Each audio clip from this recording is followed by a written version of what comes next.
Meu Brasil, bombou na net. E se bombou na net, a gente passa aqui na telinha do Madeirada Brasil. Olha, temos várias notícias importantes. Você não pode perder. Fica até o final do vídeo e curta, comenta e compartilha. E vamos ao vídeo. Para quem não me conhece ainda, eu me chamo Juliane Lins e fui casada com o deputado federal, atual presidente da Câmara, Arthur Lira, do qual tive 2 filhos. Eu estou aqui para fazer mais uma denúncia. Dizer que hoje a gente está vivendo um flagrante no crime da Lei Maria da Penha. É uma violência patrimonial, institucional, violência psicológica, violência moral que eu venho passando e que vem sendo esquecida por grande parte da justiça brasileira. E eu dependo muito de vocês para que vocês compartilhem, cobrem, me ajudem com isso. Eu perdi meu único imóvel que tinha na semana passada, onde eu tive uma visita ilustre. O assessor do parlamentar esteve no imóvel, tirou todos os meus pertences de dentro, obras de arte, móveis, eletrodomésticos, tudo. Simplesmente levou para um galpão, colocou lá dentro no subúrbio de Maceió e depois me notificou mandando que eu fosse buscar esse material. Eu não sou criança, eu não vou buscar. Eu sei que ele deve estar armando uma e ele não vai me silenciar agora, nem vai me mandar me silenciar eternamente agora. Ele vai ter que dar conta de tudo que ele juntou no processo judicial. Ele vai ter que dar conta de todos os crimes que ele cometeu e que está cometendo. E eu vou vir a público quase que semanalmente gravar um videozinho aqui para vocês para dizer exatamente como é que está andando todo esse meu processo, porque é inadmissível que essas magistradas não tenham sensibilidade para ver que um pedaço de papel que o Arthur juntou nesse processo, esse imóvel nunca fez parte. Como é que uma juíza tira um usufruto de uma coisa que nunca me foi dada? Gente, isso é um absurdo, isso é um escárnio, isso é uma vergonha para a justiça brasileira. No Labirinto da Solidão diz que os indígenas, quando Colombo chegou, não viram as caravelas.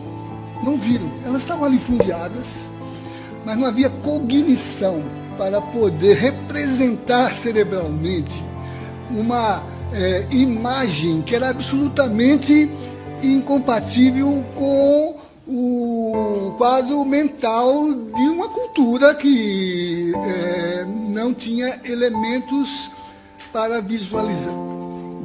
Por isso que os gregos diziam que teoria significa aquele que vê. O teorens é o que vê, é o que enxerga. A gente só vê o que tem cognição para ver. Eu não tenho como discutir com a deputada, porque a sua visão de mundo, a sua percepção como cosmovisão, só lhe permite enxergar o que a senhora já tem escrito na sua cognição. Então a senhora vai ver, não é o que existe, mas é o que a senhora recorta da realidade. A realidade é recortada por um processo cognitivo de historialização. Presidente, ele me ofendeu, com todo respeito. Tentou secar. A posse do presidente Lula foi linda. Todo mundo cheio de esperança e alívio, com a certeza de que viriam dias melhores.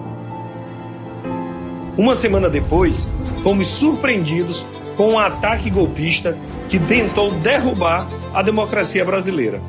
Nossa resposta foi imediata e o enfrentamento aos golpistas não se limitou ao dia 8 de janeiro, mas precisou ser uma constante ao longo do ano, especialmente na CPMI do golpe. A oposição bolsonarista queria tumultuar a pauta do governo, mas os avanços vieram atropelando qualquer tentativa de atrapalhar o governo do presidente Lula. Foram muitas medidas aprovadas, desde a reforma tributária, que aguardamos há mais de 40 anos, até programas do governo que foram retomados, como o Bolsa Família e o Minha Casa Minha Vida. Somos hoje a 9ª economia do mundo. O desemprego diminuiu, o salário mínimo aumentou acima da inflação e o preço dos alimentos está caindo. O desenrola tirou milhões de pessoas do Serasa. É como diz o presidente Lula, o amor venceu o ódio e o Brasil está sendo reconstruído. Que venha 2024.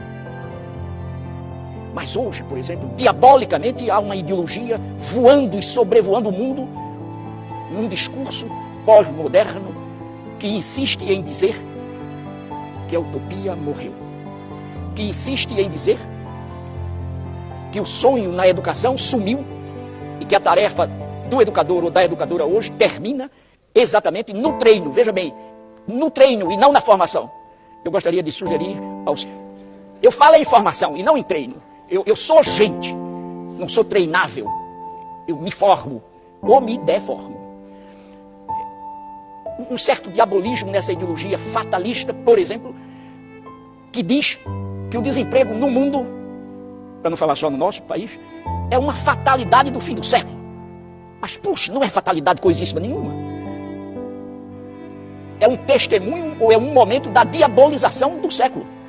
Mas não uma fatalidade a que não se possa fugir. Não ficar em permanente protesto quando se sabe a quantidade de Marias, de Pedros, de Toninhos que morrem por dia nesse país de fome. Quando a produção capitalista do alimento daria comida para 2 vezes a população do mundo, isso é uma vergonha. Parece até que eu trabalho na televisão. E quando se diz isso, não é difícil encontrar a resposta no discurso seguinte. Paulo, você tem razão, isso é trágico, mas que fazer? A realidade é essa mesma. Não, a realidade não é essa mesma. Nenhuma realidade jamais foi essa mesma. Está sendo assim por questões de interesses diabólicos que dividem as forças humanizantes do mundo. Mas essas pessoas não são acolhidas na sua própria igreja. Não, a minha igreja recebe todos. O que o evangelho faz é o seguinte... Mas essas pessoas não se sentem bem na sua igreja. Por favor, a igreja é aberta a todos, mas não é aberta a tudo. Porque o evangelho transforma a pessoa. Então vamos fazer o seguinte, vamos fazer a igreja das prostitutas, vamos fazer a igreja dos adúlteros, vamos fazer a igreja dos viciados em drogas, então... Mas, pastor, e por que não, pastor? Porque Deus não é para todos? Não, porque Deus transforma. Aqui é que tá. O que é o evangelho? A Bíblia diz assim, quem está em Cristo, nova criatura é. As coisas velhas se passaram, que tudo se fez novo. Onde não existe transformação de vida, não tem evangelho. Foi o que Jesus ensinou com essa história que eu te falei. Veja só o seguinte. Como é que é? O 10%, então... Dízimo é uma história, a oferta é outra. Velho Testamento. Porque não, no Novo Testamento, Jesus Cristo nunca diz 10%. A Bíblia fala em dízimo, Jesus falou. Jesus falou 10%? Claro, Jesus falou em dízimo. Em oferta, ele não falou dízimo. Ele falou em dízimo? Em dízimo, Mateus 23, 23. O que ele no fala? Capítulo dos fariseus, que os fariseus cobravam dízimo daquilo que a lei não mandava, das ervas medicinais. Eu acho que me parece que ele criticou um pouco o dízimo nesse capítulo, não? É ladrão. Não, ele criticou o farisaísmo ele estava de cobrar o que não era pedido. Ele disse assim, o que não era, Deus não mandou cobrar dízimo na lei. Na lei, Deus não pediu para o judeu. Ele não mandou.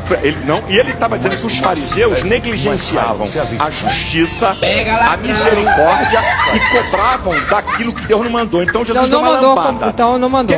Na lei, Deus não pediu para o judeu. Ele não mandou. E ele estava dizendo...